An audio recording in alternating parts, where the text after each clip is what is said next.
Bridget flipped through the pages of the investigator's report, looking for something that might interest her. The facts of the case seemed simple enough. A farmer named Palmer, living on the highway toward Powhatan, Virginia, heard what sounded like a gunshot in an abandoned barn on his property. He followed the sounds, thinking that it could be a hunter, especially since his land was close to hunting. Entering the barn, he discovered the body of a woman lying motionless. He immediately called 911. When officers and emergency crews arrived on scene, they discovered that the woman had died from a single gunshot to the heart. The victim's car was parked at the barn. Documents found in the woman's purse, left in the car, identified her as Kelly Russell, the wife of Barry Russell, a financial advisor from Richmond. Detectives investigating the scene found no signs of a struggle or robbery. Mrs. Russell's purse seemed untouched. She still had $125 in cash in her wallet. No murder weapon was found at the crime scene. However, a shell casing from a 9mm pistol was found on the floor of the barn. A medical examiner subsequently confirmed that Mrs. Russell was shot at point-blank range with a 9mm pistol. The time of death was determined to be approximately 15s. Bridget opened the medical examiner's report indifferently. Everything seemed routine to her until she saw a photograph of the victim taken at the scene. Death from the bullet was instantaneous, and Bridget expected to see fear or perhaps pain on the woman's face. Instead, the expression on the corpse's face was one of complete and utter amazement. Bridget's heart began to beat faster. Perhaps this is it, she thought. After formal expressions of condolences for the death of his wife and a less than sincere apology for disturbing him during his time of grief, the two detectives settled down in Barry Russell's home office to talk to him. "Mr. Russell, did your wife have any enemies, anyone who might wish her harm?" asked the senior detective. "No," Barry answered in surprise. "Everyone loved Kelly. I've never heard anyone say anything bad about her." The detective nodded and made a note on the notepad he was holding. "What about you and her? Were there any disagreements, problems?" "No," Barry repeated.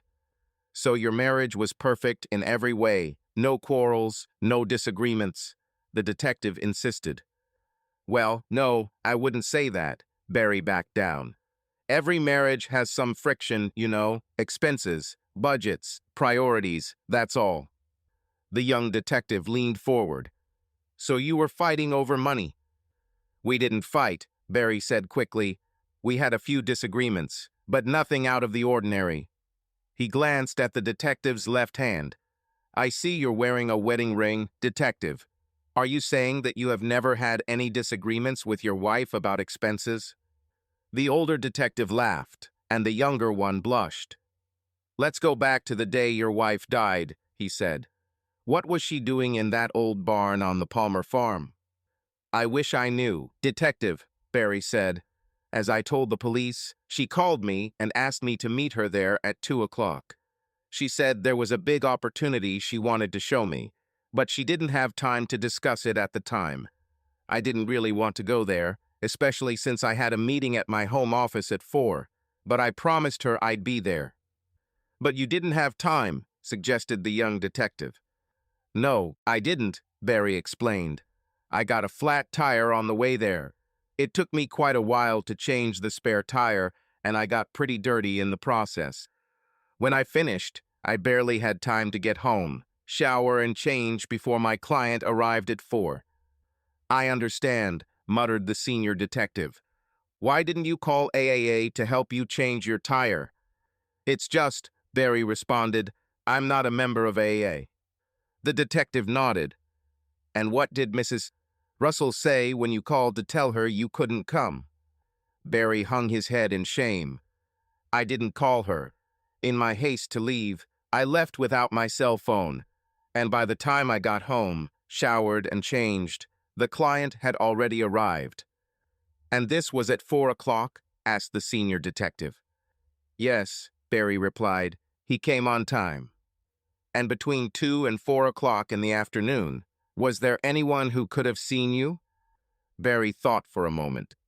"No, as far as I know." The young detective continued the interrogation. So let's go back to the moment when you returned home. Was it around 3:30? Barry nodded. And then you showered, put on a clean suit and tie, and met the client. That's right, Barry confirmed. And after the client left, what did you do? Asked the detective. I packed up my dirty suit and took it to the dry cleaner, Barry replied. I see, said the young detective. It was really convenient. What exactly is convenient? Barry asked, perplexed. The young detective looked at him carefully. It's convenient that you had to shower as soon as you got home, he said. And it's convenient that you immediately took your suit to the dry cleaner. Barry looked at him with a puzzled expression. I still don't understand. The detective looked at him intently. It would definitely have destroyed any gunshot residue or other investigative evidence from the gunshot, he said. Barry's face took on an expression of anger and disbelief. Wait a minute. I had nothing to do with my wife's murder. I told you, I didn't even make it to Palmer's farm. I can't believe you consider me a suspect. The two detectives looked at each other. Are you a suspect, Mr. Russell? Is there anything about your wife's death that you would like to tell us about? The senior detective asked slyly. Barry became increasingly agitated. If I'm a suspect, I think I need a lawyer, and I'm not going to answer your questions until I consult with a lawyer, he said decisively. The two officers looked at each other again and then stood up simultaneously to leave. If you think you have done something for which you need legal advice, then that is your right. But we will be back, Mr. Russell, I guarantee that. Bridget pressed the speed dial button on her cell phone, and when she heard the answer, she said, Hi, Jill, it's your little sister calling. Hey, BG, came a voice from the other end. I was hoping it was you. I haven't heard any news from you for several days. Sorry for not calling earlier, but I was busy with my project. And guess what? I may have found what I was looking for. With that, she began to talk about Russell's case, including what she had learned from the investigator's report and the photograph taken by the medical examiner. Wait a minute, BG. How did you get the OC and the medical examiner's report? These are confidential documents. Bridget laughed sheepishly. Well, I could have let the officer know that I was still working for the crime channel, and I could have hinted that he would be a good subject for an on-camera interview when the channel did a story on the case. She paused and then laughed again. You know how cops are always susceptible to a little publicity, she said jokingly.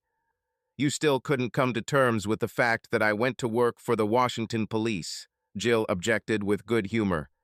But I can tell you, no young flirting writer would ever get confidential information from me. The sisters joked with each other a little more, but then Jill asked, So what are you going to do next in your plan to become America's next great nonfiction writer? The next step, Bridget said, is to go to Richmond and persuade my husband to participate in my project. And how are you going to do this? Her older sister asked doubtfully. It's just, Bridget replied, I'll just go to him and ask him.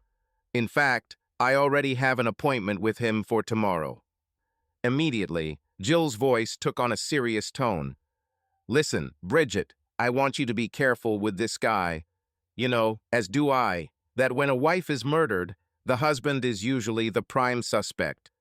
If this guy killed his wife, he could easily kill again to protect his secret.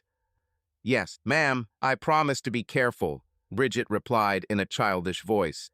Then she immediately returned to her usual tone. Seriously, Jill, I know you're right, but I'm a grown girl and I know how to behave. I definitely won't find myself in a vulnerable position. Okay, Jill said reluctantly, but please take this seriously. If something happens to you, I don't know how I'll cope. I swear, Jill, Bridget replied solemnly, and I promise that I will call you regularly and keep you updated. Don't make me come from Washington and get you out of trouble, Jill said threateningly. The next morning, Barry was still fuming from the police detective's visit, but had collected himself because he had a meeting with a potential client. With business slowing since the recession, he was eager to get any new business he could. When the doorbell rang, Barry was already waiting in the hallway and quickly let Bridget Callahan in. As he escorted her to his home office, he took stock of who he hoped to be his next client.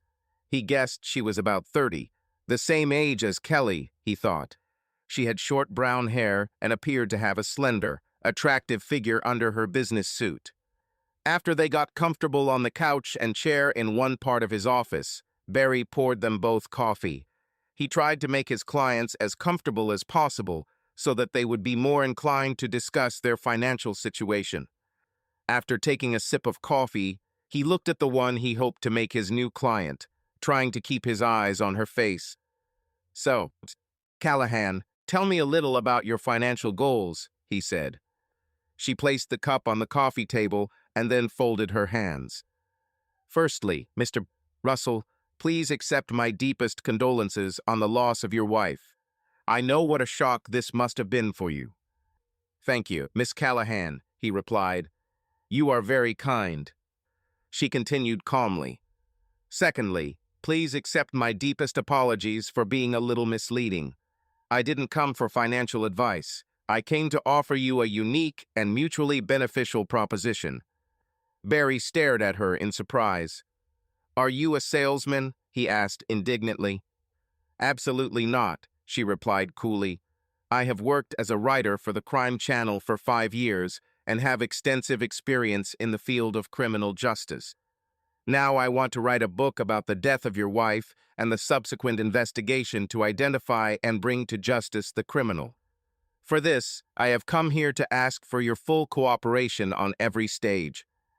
Her master stared at her in amazement. "Why the hell should I do this?" he asked.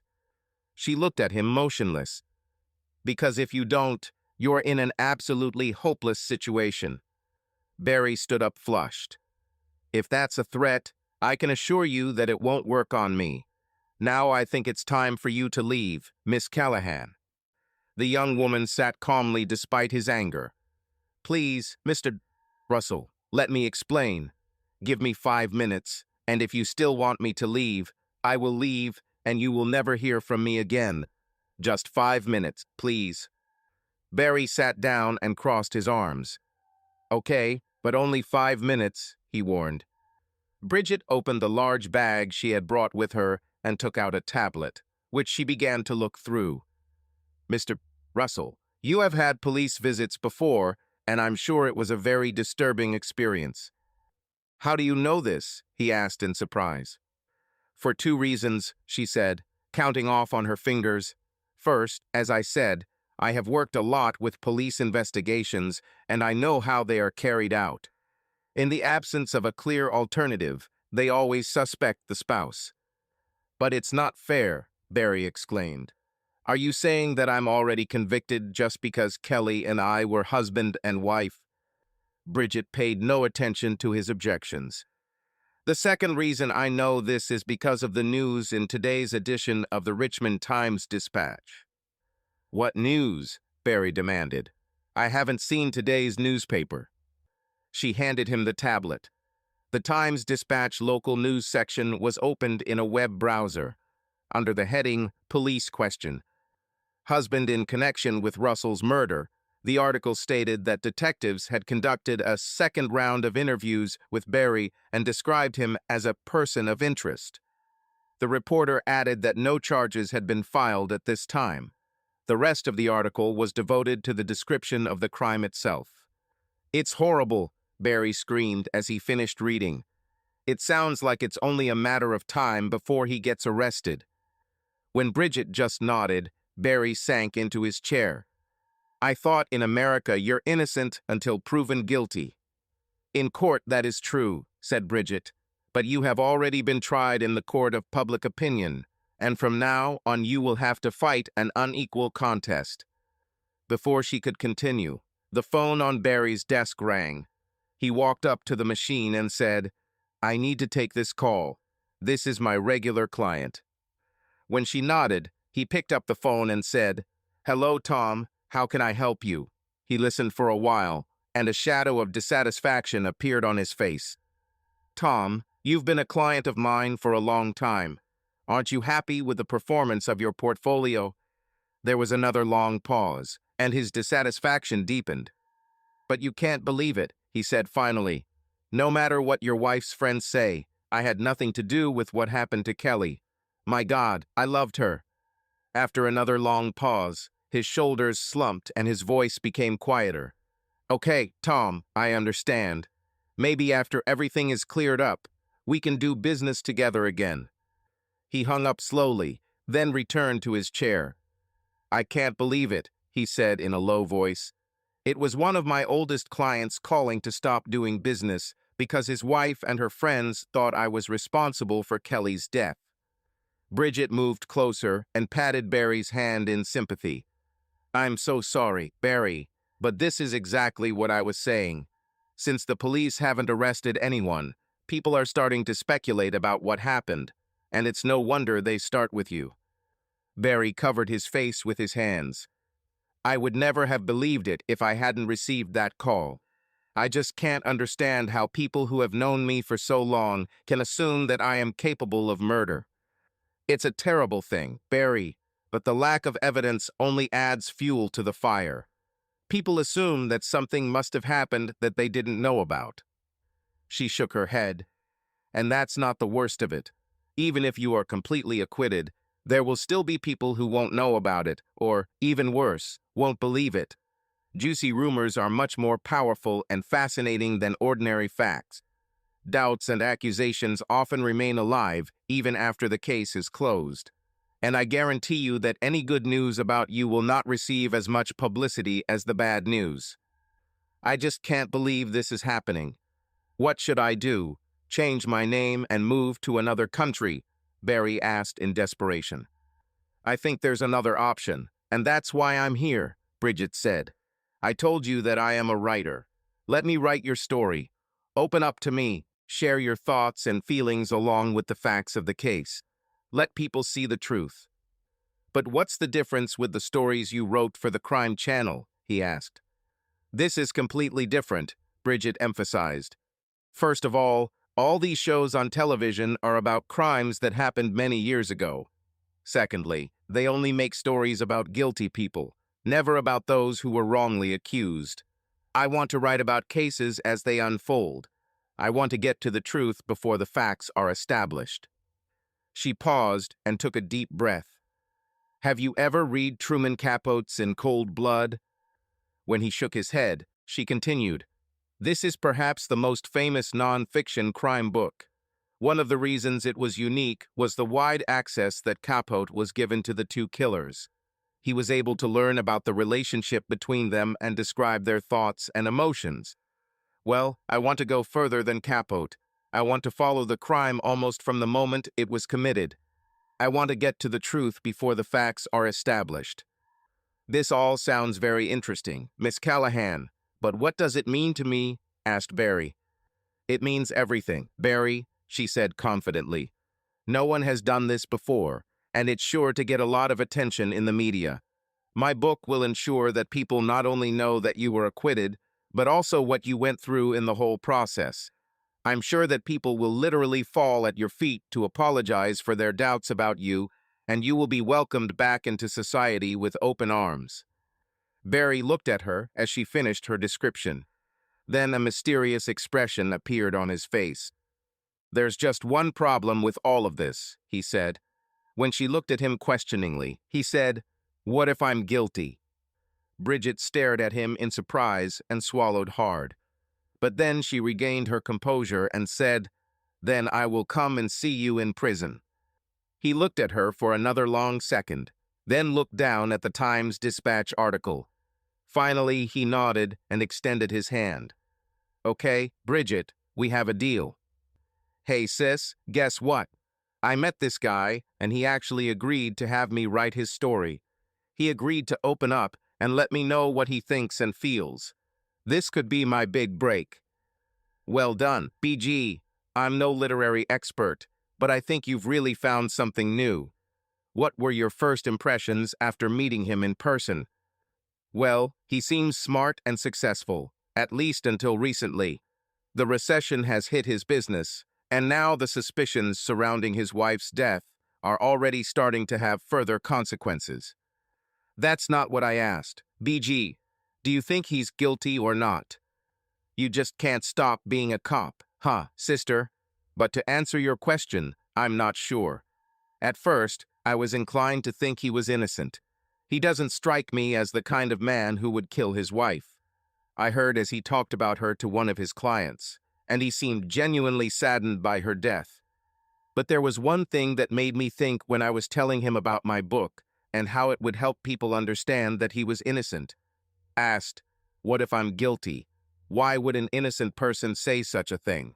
Anyway, I'll spend the day with him tomorrow, and I hope that after that I'll have a clearer idea. Jill was silent for a few moments. Finally, she spoke. Bridget, be careful around this man. If he is truly innocent, I don't see why he would even bother to raise the question of his guilt. He may just have a peculiar sense of humor, but that worries me. Yes, I understand what you mean, sister. Anyway, I'll let you know tomorrow what I found out. And don't worry, I'll be careful. I hope I'm not distracting you from taking care of your clients, Bridget said the next morning, settling down on the couch in Barry's office. Don't worry about it, Barry replied bitterly. After that newspaper article, only 2 clients called me to end our relationship. I can't believe how quickly people are ready to judge a person. He chuckled. Anyway, if you weren't here, I wouldn't have anyone to talk to. She looked at him sympathetically, then looked down at her notes. Then let's get started, she said. Why don't you start by telling me about yourself? He made himself comfortable in the chair and took a sip of coffee. There's really not much to tell. I was born here in Richmond and have lived here all my life, except for college in Charlottesville. I was studying finance and planning on getting an MBA after graduation, but they gave me a really good offer from a large financial corporation, and I decided to give it a try. I quickly discovered that I had a real talent for financial planning and decided that I didn't really need an advanced degree. After a few years, when things were going well, I believed I could do it on my own, so I left the firm and opened my own practice. Things were going pretty well until the recession hit the economy. Bridget recorded their conversation and took notes. Now she looked at Barry. So what made you decide to go out on your own? She asked. Have you always wanted to be your own boss? That was part of my motivation, Barry agreed. But there was another factor. I divorced my first wife around the same time. When Bridget raised her eyebrows in question, he continued. She and I were high school sweethearts, and we both went to UVA because we wanted to be together. We got married right after we graduated. But the truth is that we became very different people with very different outlooks on life. During college, our differences became especially noticeable. She was very artistic and ended up getting a degree in dramatic arts. She became increasingly idealistic, willing to participate in any action. I'm more pragmatic, focused on numbers and results. I think the truth is that the only reason we got married was that we dated for so long that it seemed like the next inevitable step. We realized for a couple of years that we should never have gotten married. The divorce was as amiable as it could be. How did things go with the financial settlement? Asked Bridget. Did you have to pay child support?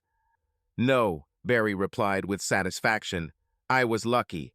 She believed that alimony was a form of male submission. All I had to do was pay for her college tuition for a Master of Fine Arts degree. Of course, paying for her studies practically exhausted all my savings, but that was the end of my obligations to her. He smiled. We still talk. She even sends me birthday and Christmas cards. Bridget added a few more notes to herself.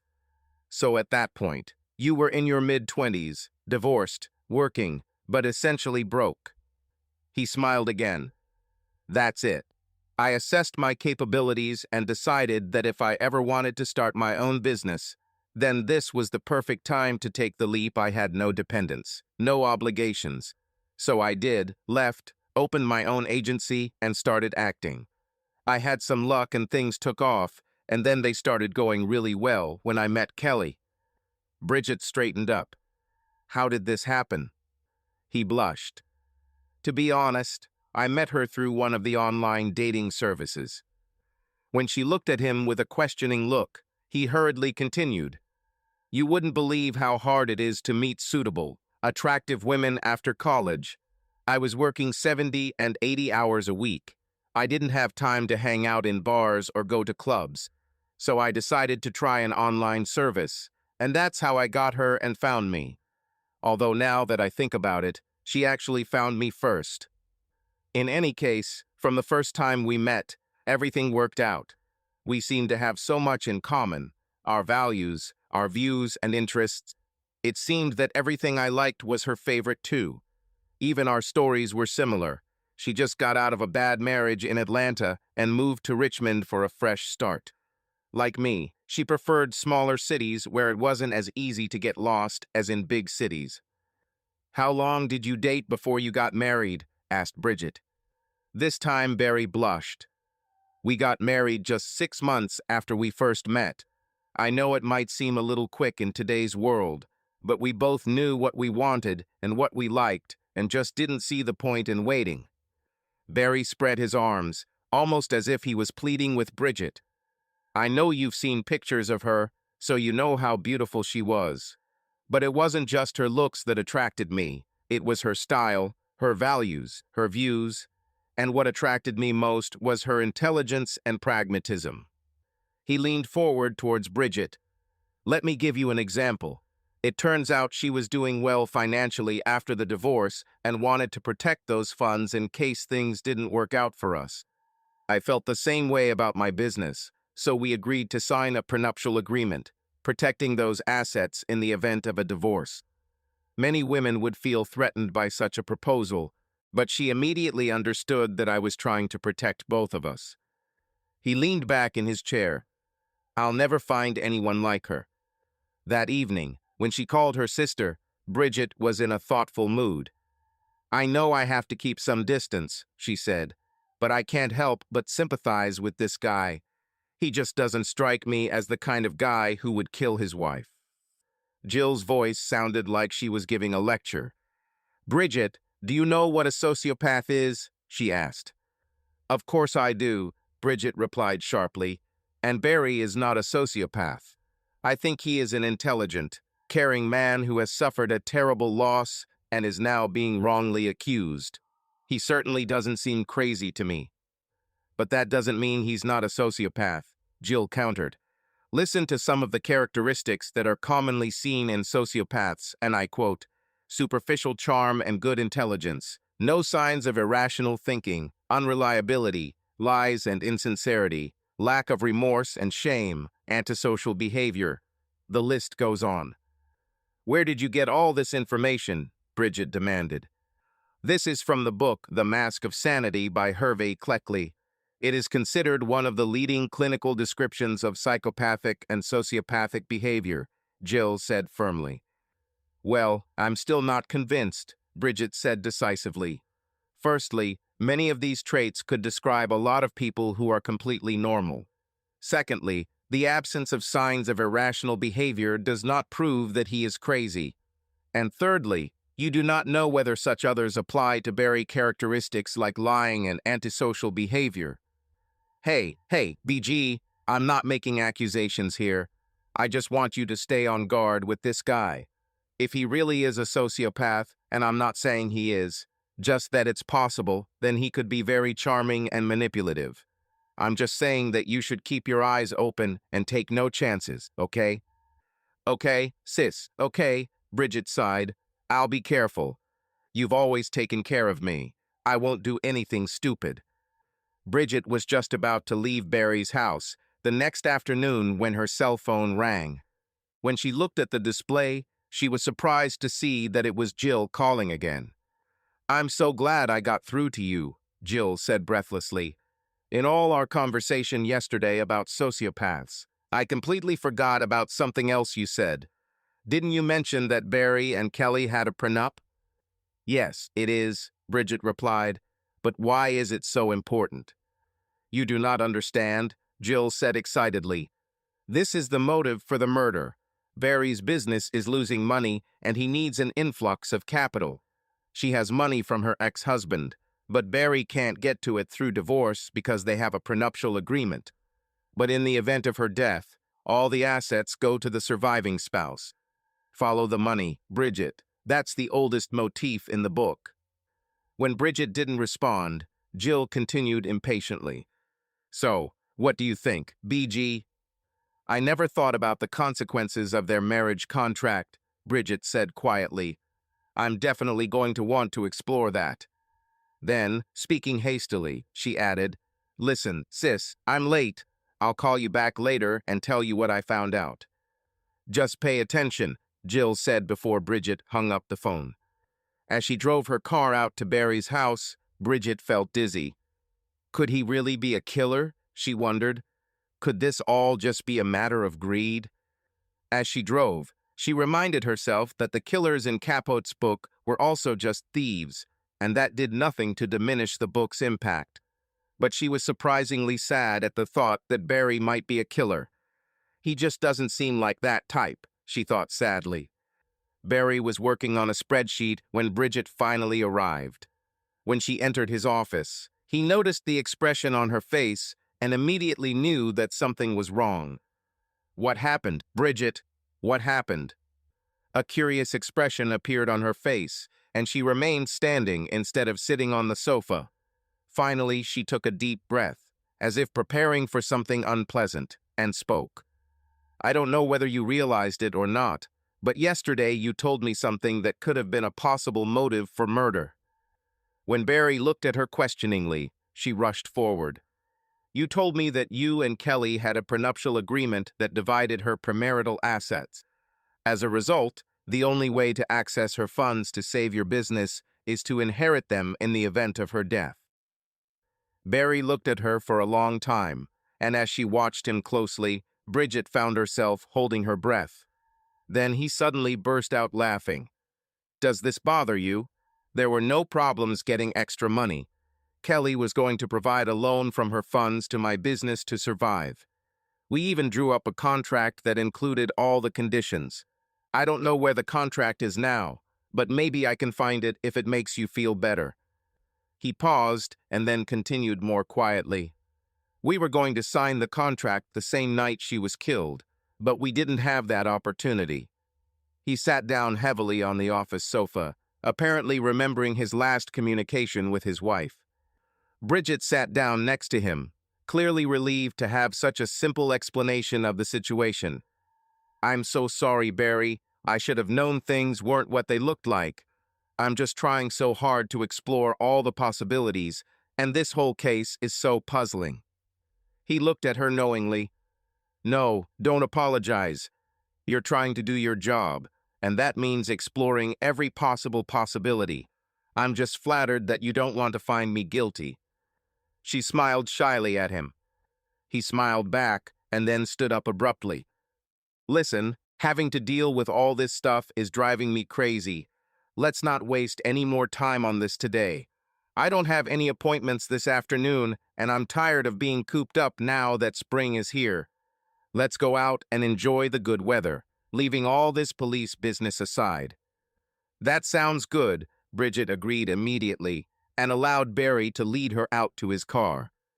Where are we going? She asked, but he just smiled and told her to wait patiently. For one nervous moment, Kelly thought he would take her west of Richmond to the farm where Kelly died, but instead he headed north of the city. He eventually turned onto Lakeside Avenue and drove until he reached the Louis Ginter Botanical Garden. She looked at him curiously. I have to admit, this is not what I expected, Kelly told him. You are an unusual person. Every time I think I understand you, you surprise me. After they entered through the gate, Barry led Bridget to the right, exploring the different gardens along the winding circular path. They spent the entire day wandering through the many gardens and exhibits. When they finally reached Asia Valley, Barry led Bridget to a bench by a pond shaded by Japanese maples, and they sat there, enjoying the tranquility of the environment. I like to come here when I need to think, he told her with a smile.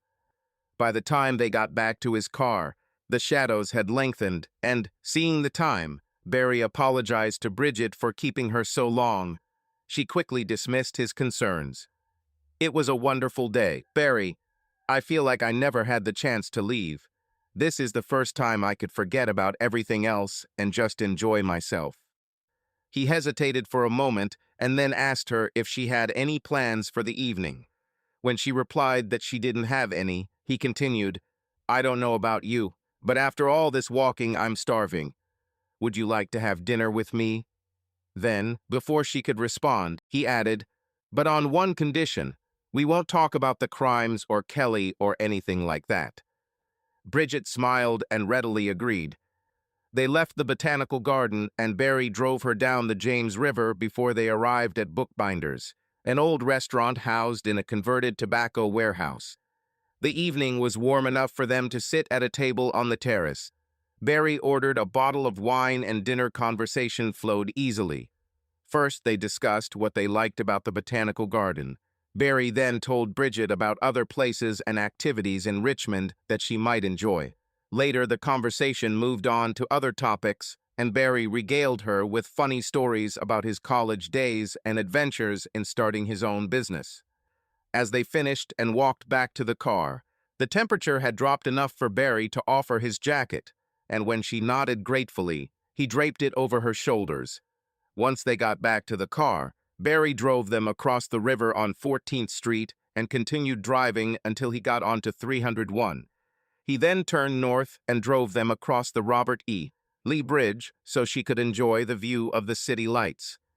When they finally returned to Barry's home office, he invited her for a cup of coffee, which, still chilly from the night air, she gratefully accepted. As they sat sipping their drink, a confused look appeared on Barry's face. When Bridget noticed his expression, she asked what was wrong. You must think I'm the biggest egoist in the world. I just realized I spent the whole evening talking about myself, he said apologetically. No, it doesn't bother me, she laughed. I was interested in learning more about you. Besides, isn't that what I'm supposed to do? Interrogate the subject of my book. He smiled. Well, now it's my turn to question you, Miss Callahan. I'd like to know something about your history. She tried to brush off his interest. I don't really have anything to say about myself. I'm just one of those people who is so focused on my work that I don't have time for anything else. Do you have any brothers or sisters? He asked. Only one sister, Jill, lives in Washington. She's a police detective. Really? Barry answered. Isn't it interesting? You both have careers in different aspects of criminal justice. I know she's a policewoman and you're a crime writer, but your goal is still the same. That's a coincidence. The smile disappeared from Bridget's face. Well, Jill is my older sister, so it's not that strange that she influenced me. Barry continued to insist. But there has to be more to it than that. What made you both decide to go after the criminal element? Was your father a policeman? Bridget sat silent and motionless, as if holding her breath, and her face turned pale. Then, to Barry's amazement, her eyes closed and huge tears streamed down her cheeks. She covered her face with her hands and sobbed like a grief-stricken child. Barry was stunned and didn't know what to do. He sat unsteadily leaning forward in his chair, and after a few moments Bridget began to speak in a broken voice through sobs. I was in 7th grade when it happened. A friend's mother dropped me off from school, and when I got home, the side door we always used was wide open. It wasn't normal, but I didn't think much about it. That's when I walked in. I shouted to my mom that I was home, but she didn't answer again, and when there was still no answer, I started to worry. I walked across the living room and saw that the floor lamp had been knocked over and the furniture was out of place. Then I saw blood on the floor, and I remember that my whole body began to tremble. I don't know why, but I tiptoed back to my parents' bedroom. When I looked through the door, I saw her legs sticking out on the other side of the bed. Barry's face paled as he listened, but Bridget didn't notice because her eyes remained squeezed shut. It was obvious that she remembered every detail of the terrible scene. When I went to look at her, I saw that her clothes were torn and torn off her. I especially remember that her panties were hanging off one ankle. It was the first time I saw my mother naked. After he finished having sex with her, he, whoever it was, shot her in the stomach. I screamed her name over and over, tugging at her arm, trying to get her to stand up. Jill always came home later than me, and she must have heard me because she came running into the room. She started crying too, but she was older and stronger than me, and she pulled me out of the bedroom and back into the living room. She then called 911 and held me until the police arrived. Barry now walked over to her and held her as she cried. "Oh God, Bridget, I'm so sorry. I can't imagine how terrible that was for you." Bridget looked at him with red, frightened eyes. It didn't end there. When Dad came home, he became hysterical. They covered Mom with a sheet, but he tore it off her and screamed when he saw what this monster had done to her. The police had to physically restrain him in agony. Dad loved us. He was always looking out for us, always trying to protect us. She started sobbing again. But his mother was the light of his life, and finding her in this state was more than he could bear. So later, when Jill and I went to a neighbor's house to spend the night, he put the gun to his head and fired. "My God," Barry gasped. Now Bridget's eyes were begging him for understanding. When they thought I couldn't hear them, I heard people say that my dad was selfish. They said he had a responsibility to Jill and me, and he put his grief before that. But I know that's not true. I know that the man who killed my mom killed my dad, just as surely as if he was the one who pulled the trigger. She cried again, and Barry hugged her, shocked by her terrible story. After a few minutes, she raised her eyes and looked at him. We had no other family to live with. Our grandparents died, and Mom and Dad had no brothers or sisters.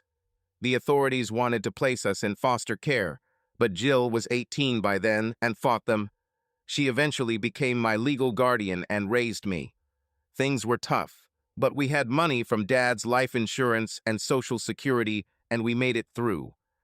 Anyway, Jill immediately decided that she would become a policewoman. I'm not as brave as her, so I didn't follow her, but I was still fixated on the criminals. One way or another, we both wanted to try to prevent something like this from happening to anyone else. With that, she buried her head in Barry's shoulder and cried some more. Barry held her, rubbing her back lightly, like a parent comforting a grieving child. "I'm so sorry, Bridget. I don't know what to say," he told her quietly. Then, a few minutes later, he whispered, "I think we both lost someone we loved to violence." Startled, she pulled back to look at him and thought she saw her own grief reflected in his face.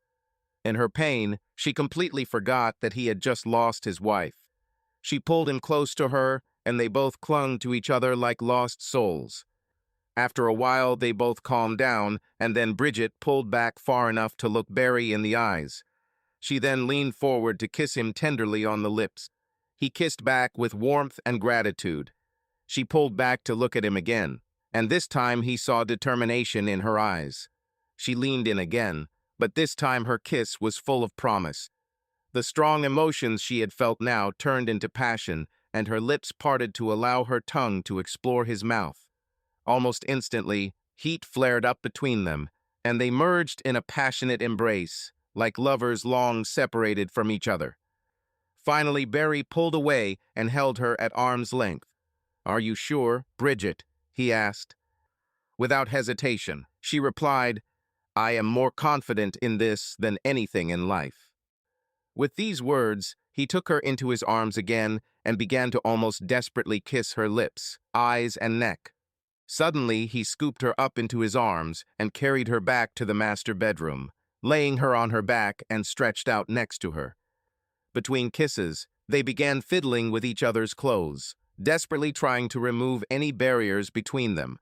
But as he tugged at her knitted top, Barry thought he noticed some hesitation in her movements, and as he ran his hand over her lithe stomach, he felt the tension in her muscles.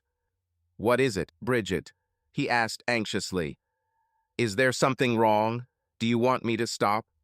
He pulled his hand away, but she grabbed it and returned it to her bra-covered breasts. "No, don't stop," she said. "I've just never done this before." Then she looked away in embarrassment, and he stared at her in surprise. After a second, he leaned down and kissed her tenderly. "It's okay," he said soothingly. "I know what to do." He stood up to strip down to his boxers and then helped her take off her clothes. As he pulled off her skirt, he almost laughed. She was wearing baby panties with polka dots. When he finished, he ordered her to turn over on her stomach on the bed. He then began to massage her back and neck in long, smooth strokes. After a few minutes, he felt the tension leave her muscles, and she began to purr with satisfaction at what he was doing. When he felt she was relaxed enough, he slid lower and began massaging the twin swells of her buttocks. He tried not to touch her intimately, but the pressure and rotation clearly pleased her, and he soon smelled the unmistakable scent of an aroused woman. Afterwards, they had sex. After a minute or two, she rolled onto her back and lay next to him, still breathing heavily. Barry slipped out of bed and went to the bathroom. Returning a minute later with a wet rag and towel, he handed them to Bridget. After she finished, he climbed back into bed next to her and pulled the blanket over them both. A few minutes later, they both fell asleep. When the morning sun woke him, Barry rolled over to look at his alarm clock and was surprised to see that he had slept an hour more than usual. Then he remembered what happened the night before and turned around sharply to see if Bridget was nearby, but she was not. He looked around the room, then got up to check the bathroom, but it wasn't there either. When he returned to the bed, however, he noticed a note on the pillow she had used. "Hello, Sonia. I had a meeting this morning, so I went out on my own. Bridget. P.S. I'll call. P.P.S. You re-snoring. P.P.P.S. Last night was wow. Hey, Jill. Sorry I didn't call yesterday. Where were you? I was a little worried when you didn't call. Sorry, sis, but something amazing happened. What did you do, BG? Yes. Oh God, you slept with him. I can hear it in your voice. Damn, I can never fool you. It's like you read my mind sometimes. Are you crazy? I can't believe you let him seduce you. He could have killed you the same way that Beast killed your mother. No, Jill, no, it wasn't like that. He didn't seduce me. For that matter, I seduced him. We were talking about Mom. You told him about her? Why would you do that, BG? We were just talking about our past, and suddenly it all came out. I was crying, and he held me and tried to console me. And after I calmed down, I realized that his wife was killed just like his mother. Then I tried to comfort him, and somehow things got hot and tense, and now I'm not a virgin anymore. So he took advantage of your vulnerable emotional state and your weakness. No, it wasn't like that at all. He was gentle, attentive, and loving. I felt completely safe. I don't even think he was capable of violence. Listen to me, Bridget Callahan. No matter how much you are in love, the fact remains that someone killed his wife, and he is the only suspect with a possible motive. Moreover, he has every reason to be nice to you because you write a book that can confirm his innocence. Of course, he wants you to love him. I understand what you're saying, but you just don't know him like I do. So before I start another lecture, I promise I'll be careful and communicate better. I promise in a sisterly way, sis. Okay, BG, but don't forget, if something happened to you, I don't know what I would do. Hey, I feel the same way about you. The call came in mid-morning and Barry answered quickly, hoping it might be a new client. But that was not the case. Instead, the hushed caller asked, "Is this Barry Russell?" Yes, I'm Barry Russell. Barry Russell, who was married to Kelly Russell. Yes. What are we talking about? You think your wife was a saint, but in reality, she was just an ordinary, available girl. What the hell? I don't know who you are, but you have no right to insult my dead wife. It's no insult to call a spade, Russell. You don't believe me? Well, you should, Because she had sex with Bill McAvoy right under your nose. Bill McAvoy? Kelly didn't even know him, and she would never do something like that. If you don't believe me, why don't you ask one of her friends? I'm sure they knew everything. Hell, I'm pretty sure half of them helped her hide it from you. Listen, whoever you are. And while you're sitting there mourning her, they're probably all laughing at your back. Who the hell are you? Barry screamed, but the line was already dead. A few minutes later, Barry was in his car and headed to Jared and Susan Jackson's house. Barry and Kelly hung out with the Jacksons often, and Susan was probably Kelly's best friend. When Barry rang the doorbell, Susan answered. "Oh, Barry, you scared me. I wasn't expecting you." If you're looking for Jared, he's at work," she said hesitantly. "Actually, I was hoping to talk to you." "Susan, do you mind if I come in for a few minutes?" he asked coldly. Of course, she said hastily. "Listen, I'm so sorry that we haven't visited you since the funeral. There was so much going on here, and we had so much to do." He raised his hand to stop her chatter. Knowing Susan and how close she was to Kelly, Barry was confident that she would try to defend her friend if he asked her a simple yes-no question, so he decided to take a more aggressive tactic. He crossed his arms and looked at the woman sternly. "How long have you known about Kelly and Bill McAvoy?" he demanded. He watched her face carefully, so he noticed how surprised she was. She stood silently for a long time, clearly searching for the right words. This confirmed his suspicions. The anonymous caller was telling the truth. All the adrenaline that had been pumping through him since the call seemed to go away, and he sank into the chair behind him, covering his face with his hands. "What's the story with Kelly and Bill?" she asked weakly. "Please don't lie to me, Susan. It's too late for that," he said. Susan sat down opposite him and nervously played with her hands as she looked at him. "Barry, I don't know what to say," she said in a pleading voice. "Just answer my question. How long did this go on?" Her eyes darted around the room as if looking for a way out, but not finding it. She spread her hands helplessly and answered, "I don't know. Maybe 6 months or so." "6 months!" Barry exclaimed loudly, and she flinched at his anger. "How could you remain silent?" "I tried to warn her, Barry," Susan countered. "I told her she was playing with fire, but she didn't listen." Suddenly, Barry remembered another thing the anonymous caller had said and asked. "Who else knew?" "I suppose after a while, almost everything," answered Susan reluctantly. "Kelly didn't even try to hide it. Some of us even thought you knew, and it was some weird thing you liked." "Oh my God, you know me better," Barry exploded angrily. "I could never come to terms with that."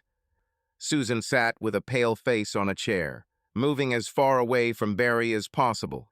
After a few moments, he calmed down and his face took on a sad expression.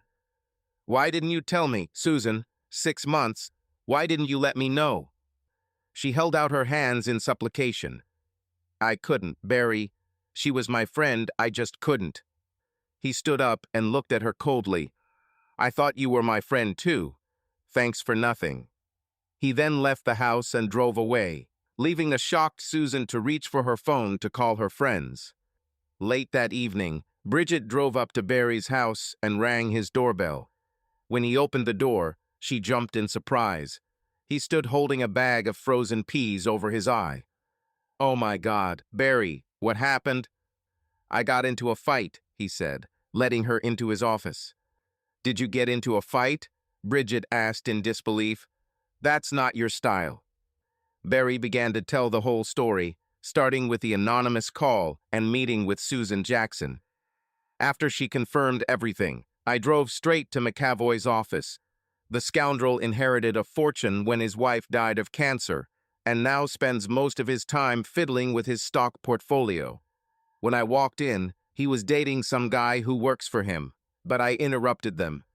When I told him who I was, he was scared at first, but then I grinned and hit him. Barry tried to smile, but the movement hurt his eye, and he groaned involuntarily. Who would have thought that his assistant was a martial arts expert? They ended up dragging me out of the office, and McAvoy threatened to call the police if I came back again. Bridget was clearly stunned by his story. Barry, you committed assault and battery. He can arrest you if he wants to sue you. I doubt he'll want that, considering why I attacked him in the first place. Besides, I was the one getting beaten up, not him.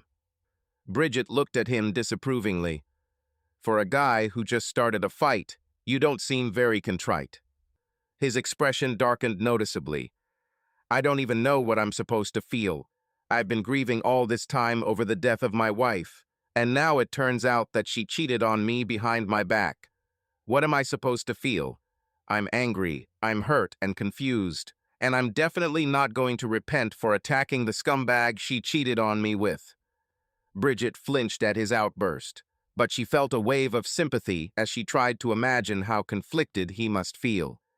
Barry, I'm so sorry this all happened, and I can only imagine what you're going through right now. She reached out to take his hand.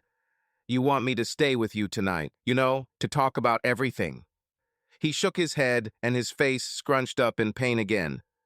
The truth is, I just need some time alone to process it all. It's so hard to find out that everything you believed in turned out to be a lie. He took her hands in his, and Bridget thought there was a spark in his eyes. I can't believe she cheated on me. I also can't believe that all my so-called friends knew what she was doing and never told me about it. The fact that so many of them even knew about it only makes it worse. Kelly didn't seem to care whether I knew about it or not. It's like she didn't respect me at all. It makes me so angry. As he spoke, he unconsciously squeezed her hands, and suddenly Bridget screamed, "Barry, you're hurting me." He immediately let her go and apologized. Sorry, Bridget, I didn't know what I was doing.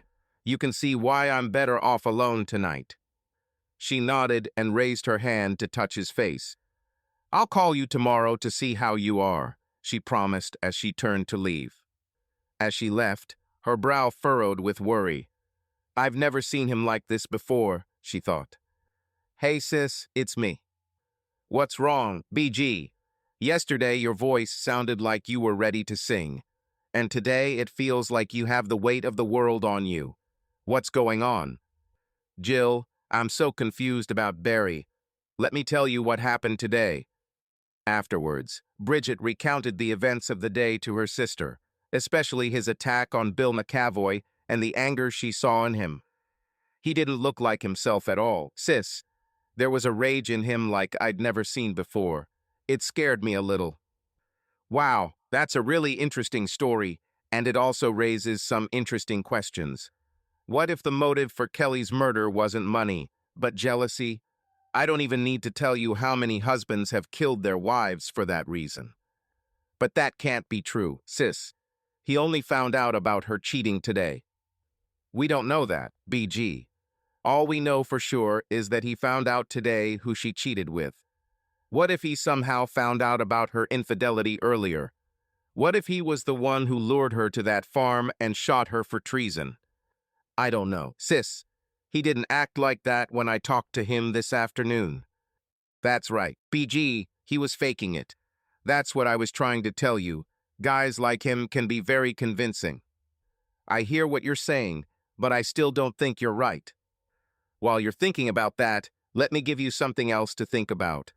I did some digging around here, and here's what I found out. Turns out, being faithful isn't the only thing Kelly lied about. What are you talking about, Jill?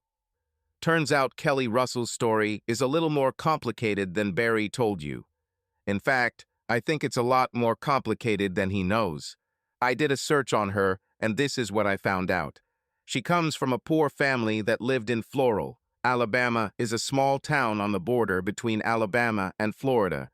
She attended Floral High School, where she was a cheerleader for the Wildcats. She also dated Johnny Rayburn. After high school, they both went to Jefferson Davis Community College in Brewton, Alabama. They eventually got married. Is it true? Asked Bridget. I'm sure Barry doesn't know about this. Wait, there's more.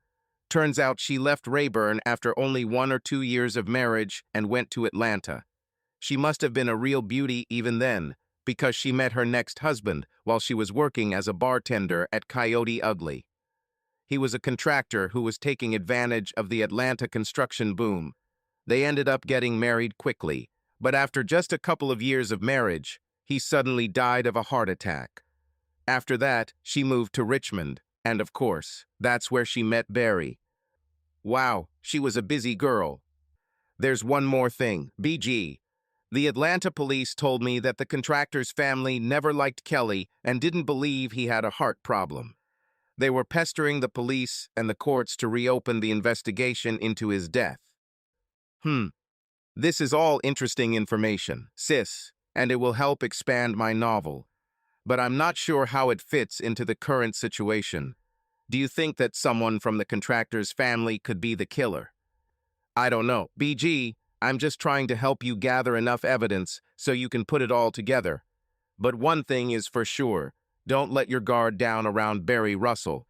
He now has 2 possible motives for killing his wife, and that's 2 more than anyone else we know. So no matter how charming he is or how good he is in bed, promise me. Well, you don't have anything to worry about for the next couple of days. I have interviews scheduled for the next 2 days with several other people who knew both Barry and Kelly, so I won't even be seeing the guy anytime soon. Even though she was busy for the next 2 days, Bridget couldn't stop thinking about Barry. The confrontation he had with Kelly's lover alarmed her, and she took her sister's warnings to heart. However, she could not suppress the feelings that were aroused in her after the night spent together. Part of her desperately wanted to reconnect and try to understand what was really going on, so she was disappointed when he didn't even call. So on the 3rd day, she was excited when she checked her phone and discovered that she had missed his call. But when she listened to his long message, her excitement turned to worry. Bridget, I just got a call from the same person who told me that Kelly was deceiving me. I think it was a man, but the voice was muffled, like last time. Today he said that he has information about who killed Kelly. He wants to meet me at Palmer's barn tonight at 5 o'clock. I have to come alone, or I'll never know what really happened. I know it's risky, but I'm going to do it. If I find out the truth, you can finish your book. And if I don't come back, at least you can tell the police where to look for me. The message ended. Bridget found herself in a difficult position. Like Barry, she was determined to find out more about who killed Kelly Russell, and it was obvious that whoever made those phone calls knew a lot about Barry's late wife, perhaps enough to solve the mystery. At the same time, she was very afraid for Barry. Going alone to the place where his wife was killed seemed extremely risky to Bridget. She desperately wanted her sister's advice, but when she tried to call Jill at her police job, she was told that Jill was out on business. When she tried to call Jill's cell phone, it went straight to voicemail. After hearing her sister's recorded message, Bridget made a decision and left a long message explaining what happened and what she was going to do. When she finished, she immediately tried to call Barry, only to find that her phone's battery was dead. She cursed and threw the dead device into her bag. If I can get to the farm early, I can find a place to watch who comes to meet Barry, she thought. You'll have to put off charging your phone until later. Just a few minutes later, Jill returned to the police station. Hey, the desk sergeant shouted to her. Your sister called you while you were out. Jill quickly turned on her cell phone, and after it connected to the network, the message light came on. When she heard Bridget's message, Jill felt a chill down her spine. Desperately, she pressed the speed dial for her sister's number, only to receive her voicemail. Bridget, it's me. Do not go into that barn, can you hear me? It's a trap. There was no mystery call. Barry just made it up to lure you there. He's going to kill you the same way he killed his wife. Call me back like once you get this message. No matter what happens, don't go there. As soon as she finished, she called Richmond police and asked for the detective in charge of the Russell case. When she learned he was unavailable, she asked for the sergeant on duty and tried to explain her concerns. It was obvious that the sergeant did not understand the urgency of the situation, but he promised to send a patrol car to the farm. Jill finally hung up, frustrated that the officer couldn't fully appreciate what was happening. "Oh God, what should I do now?" she whispered under her breath. There was almost no traffic on Anderson Highway after exiting Route 288, and Bridget felt confident that she would make it to the Palmer farm in time to find a hiding place from which to observe Barry's meeting with the mystery caller. But her confidence was shattered when a loud pop and soft steering told her she had a flat tire. "This is incredible," she said indignantly, stopping her rental car on the side of the highway. The same thing happened to Barry when Kelly was killed. She got out of the car and walked around to helplessly look at the right front tire.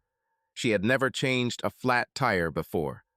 Barry carefully pushed open the barn door using the muzzle of his father's old Winchester .30-30 rifle. Barry hadn't fired the gun since his dad took it hunting years ago, but he didn't want to go into the barn unarmed. The darkness inside was broken only by a few rays of light where the tin roof had been broken through. As far as Barry could see, the old building was empty. "Okay," he thought, "I came first." He noticed some old bales of hay on one side and settled down behind them. From here, he could have a clear view of the door if someone entered. Bridget left the flat tire by the side of the road and threw the jack back into the trunk without bothering to secure it. She got behind the wheel and quickly drove back onto the highway, hoping she had installed the spare tire correctly. "If only I could get to that barn on time," she silently prayed.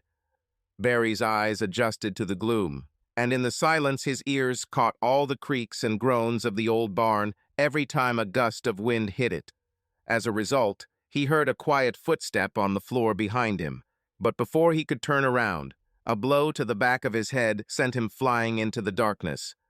The pain in his head woke him up, but when he lifted his head from the ground, his stomach became agitated and he rushed to the side. Definitely a concussion, he thought distantly. Then the pain in his head returned, and when he tried to touch her, he found that his hands and feet were tied. His fingers felt the texture of the dusty leather, and he assumed he had been tied with the old reins he had spotted hanging on the wall of the barn. Part of his brain wondered how he could think so rationally considering how much his head hurt. Then his ears caught a new sound, and he carefully raised his head, looking at the barn door. As he watched, it slowly opened and a dark figure entered. "Well, well," said a male voice. "It seems you were an obedient boy and didn't bring anyone with you." Barry tried to sit up and finally was able to, but at the cost of another attack of pain in the back of his head. He choked, but when the attack passed, he was again able to focus on the figure who was speaking. It was a man, but Barry was sure he had never seen him before. "Who are you?" he groaned through the pain. "Oh, that's right, we weren't introduced," the figure said mockingly. "You don't know me, I'm Kelly's husband." Barry looked at the man in confusion. "But I'm her husband," he said dully. "No," the man said angrily. "You were only her latest victim." Barry wondered if the blow to the head had done more damage to him than he thought. "You mean you're the one she married in Atlanta?" he tried again. "No, no, no," the man said angrily. "I'm Johnny Rayburn, her real husband." Seeing the confused look on Barry's face, the man began to pace back and forth in front of him. "Kelly was my high school sweetheart at Floral, and we got married while we were at Jefferson Davis. But the economy crashed, and I couldn't find a decent job. Look, Kelly always liked nice things that I couldn't let her do. So after a while, she just left, looking for something better, I guess. It took me a while to track her down, but I finally found her in Atlanta where she was working in some bar. She told me that she was glad to see me, but by that time she had already found a rich builder who could buy her all the beautiful things that she wanted. How we could be together again, but I needed to keep a low profile until she made him marry her. He married her, of course, because no one could resist Kelly. Then, after a while, she called me to help her with her little plan. So one night she served him well, and later when he was lying in bed, all lethargic and sleepy, I crept up to him and jumped on his chest. Rayburn laughed with delight. He couldn't even get his arms out from under the blanket. You should have seen his face before I pressed the pillow on him. After I finished and left, Kelly was as cool as ice. She laid back down and slept next to his body for the rest of the night to make it look like she woke up in the morning and found him dead in bed. He shook his head. I don't know if I could do that, but it didn't bother her. Then Rayburn frowned. But that fat guy probably had the last laugh on her after all, because after she found out he was drowning in debt, Kelly got next to nothing from him. So she told me she needed to find another rich sucker before we could get back together. Since things were heating up in Atlanta, she decided to move again. Even in his agony, Barry couldn't help but spit out. And that's when she moved to Richmond and found me. Rayburn laughed derisively. Yes, Barry Russell, big money bag. But you were a disappointment too. When your business went downhill, she decided not to wait to find her next victim. I guess that's when Bill McAvoy came into play, Barry said bitterly. That's right, smart guy. But she needed to get rid of you first, so she called me. But wait, Barry countered. Why kill me?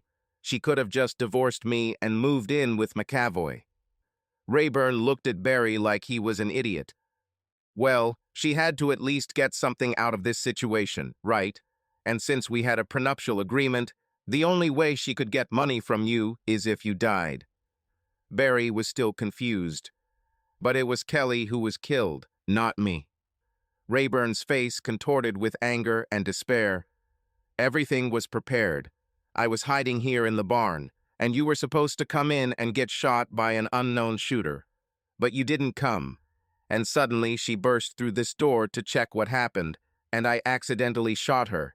That's it. Your damn fault. The man began waving a gun in Barry's face, and Barry desperately looked for a way to distract him, or at least delay him. In his weakened state, he was unable to free his hands. You don't have to do this, Johnny. You have nothing to gain by killing me now. Just leave me here and get out while you can, Barry pleaded. The man began to pace nervously back and forth again. No, I have to finish this. She loved me. I have to do what she told me. But just as he started to raise his gun again, there were shouts from outside. Barry, Barry, are you there? Are you okay? Before Barry could warn her, Bridget burst into the barn, only to stop in horror when she saw Johnny Rayburn taking aim at her. So you brought a friend with you after all, he chuckled. And quite nice, which means I'll have to take care of the two of you. He looked at Bridget for a long time and grinned with a wolfish smile. But first, I'm going to have some fun with you. It's been a while since I've been with a woman. No, Bridget screamed, tears streaming down her face. Do not touch me. Rayburn ignored her. Stuffing the gun into his belt behind his back, he began to approach the woman in front of him. Barry suddenly remembered what happened to Bridget's mother and felt his heart clench in pain. She must be feeling on the verge of a breakdown, he thought. Get away from her, he shouted helplessly, but Rayburn ignored him. Then, as Barry watched the scene in horror, he realized something was strange about Bridget's expression. This is not fear, he thought. This is rage. As Rayburn reached for her, he exclaimed, I'm going to have fun. In a loud voice, Bridget screamed, Not this time. And to the surprise of Rayburn and Barry, she pulled a small .38 caliber revolver from behind her back and fired. The shot at such close range struck Rayburn in the stomach, and he doubled over. He stepped back, fell on his back, and began to moan on the dirty, straw-covered floor. Bridget stared at the squirming figure for a moment, then ran over to Barry and knelt down next to him, crying as she hugged and kissed him. Are you okay, Barry? She asked anxiously. My head hurts like hell, he replied, but I think you'll be fine. Thank God you're safe. Can you help me free my hands? As she tried to untie him, they heard another voice shouting, Bridget, Bridget! They looked up and saw a woman holding a gun in Weaver's fighting stance. Jill, Bridget screamed, and the two sisters ran to each other and hugged each other, crying with relief. When they calmed down a little, Bridget asked, How did you get here? Jill hugged her tightly. "When I got your voicemail, I was rushing from DC here in a police car, siren blaring the whole way. I told you I would never let anything happen to you." As Bridget hugged her gratefully, Jill looked suspiciously at Barry and Rayburn lying on the floor of the barn. "What did Barry do to you? And who is this guy?" "Oh God, I forgot about Barry," Bridget exclaimed. Pulling her sister's hand, she pushed her towards Barry. "Help me untie him." As the two women struggled with the old leather reins, Barry noticed the movement of a body lying on the barn floor and shouted, "It's Johnny Rayburn. He's got a gun in his pants." Jill quickly walked over to the prone man, turned him over, and found the gun still tucked into his waistband. She pulled it out and tucked it into her belt. As she did this, Rayburn let out a terrible scream. Jill turned him over and examined his wound. She then took out her phone and called an ambulance and the police. Turning back to Barry, she said, "I think if you do a ballistics test on the gun I just picked up, you'll find that it matches the one that killed Kelly." Jill looked at Barry and then at Bridget. "So her first husband was behind all this?" Barry nodded. "And apparently they never got a legal divorce." He looked at Rayburn and noticed how pale he had become.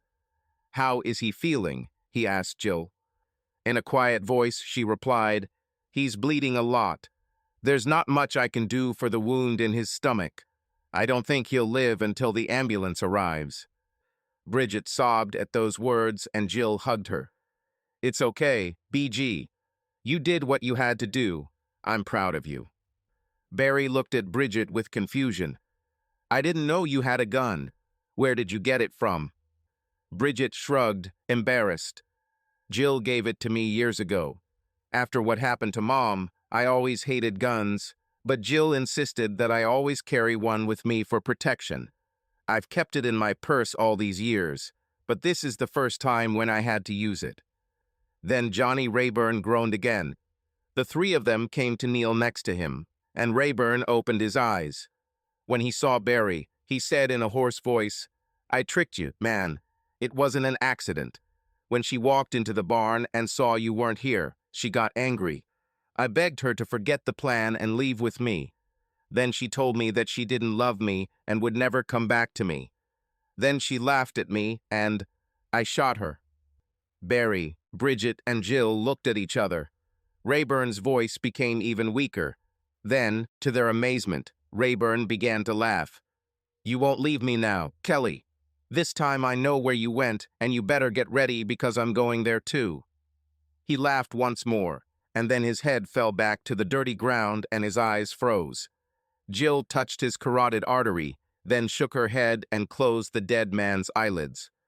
While they waited for the ambulance and police to arrive, Barry managed to tell everything Rayburn had confessed about what really happened, and Jill added details about what her research had uncovered. Later, when medical technicians arrived and decided to take Barry to hospital for observation, Bridget insisted on following him in her car. Jill voluntarily stayed behind to tell the police the whole story. After Barry was strapped into the stretcher to be transported to the ambulance, Bridget walked over and kissed him before heading to her car. Then Jill came over and patted his hand. "I'm ashamed, Barry. I was sure you were a sociopath. I thought you killed Kelly and might try to do the same to Bridget. Now it turns out that Kelly was the real sociopath, and her first husband was a murderer. I'm sorry that I doubted you." Barry smiled at her. "It's okay, Jill, I understand." She looked at him seriously. "Don't you ever dare hurt my little sister." Barry looked at the paramedics loading Johnny Rayburn's body into another ambulance, then looked back at Jill and shook his head. "I wouldn't dare," he said. Subscribe to our channel so that your second chaff doesn't cheat on you, and go ahead and listen to the next story, because this story is nothing compared to the next one. If you're under 18, don't even think about listening to the next one.